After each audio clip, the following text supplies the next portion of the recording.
ಪಾಣೆ-ಮಂಗಳೂರು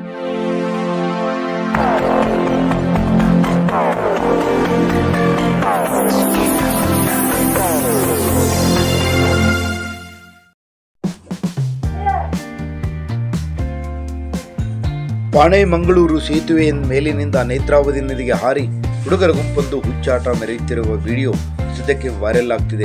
ಹಲವಾರು ಅಡಿಗಳ ಮೇಲಿನಿಂದ ಅಪಾಯಕಾರಿ ರೀತಿಯಲ್ಲಿ ನದಿಗೆ ಧುಮುಕುತ್ತಿರುವ ಹುಡುಗರು ಪ್ರವಾಹಕ್ಕೆ ದೂರಾಗಿ ಈಜುವ ಸಾಹಸವನ್ನ ಮಾಡ್ತಾ ಇದ್ದಾರೆ.